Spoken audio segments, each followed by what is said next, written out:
So ito boys, maulang hapon.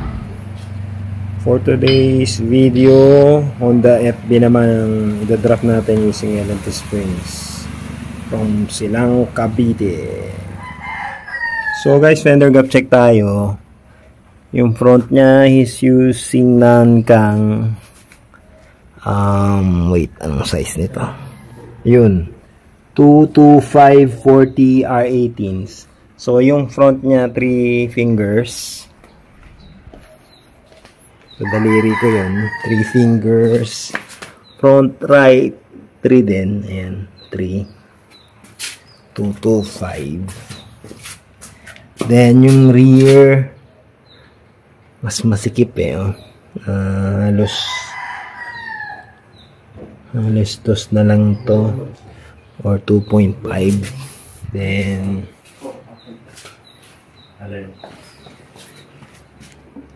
ayan, oh. Hindi nakasya yung 3, so 2.5. Boss, may laman ba yung trunk mo or may subwoofer? Wala.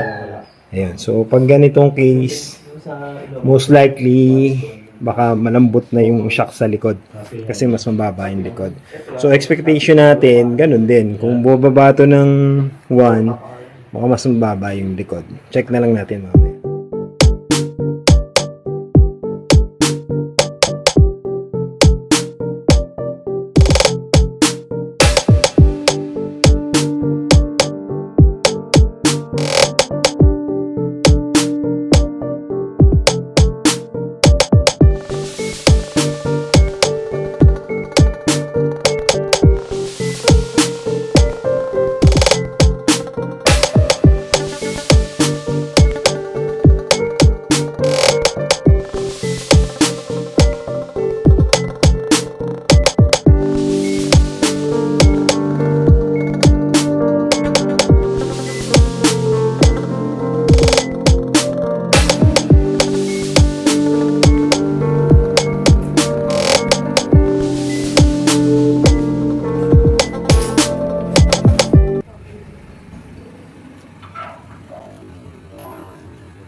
So guys, tapos na nating install. Kanina 3 yung harap, ngayon 1. Yan. So daliri ko yan, 1. Then yung rear kanina, 'di ba, mas mababa, 2.5. Paliti na yung shock pero so far 1.5 dito, luwag yung 1 eh. And sa kabila, ayan, oh. Luwag yung 1.5.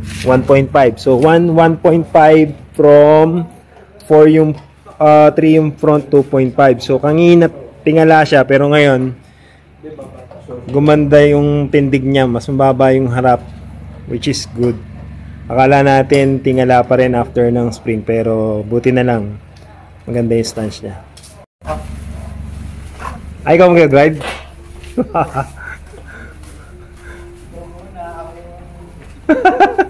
Ayaw. Tayo mong ikaw mag-drive.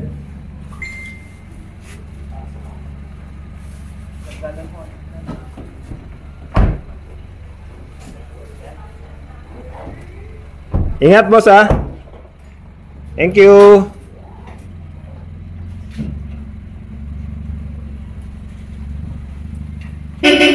Thank you. Pantay na yung drop pagka loaded. 3 sila.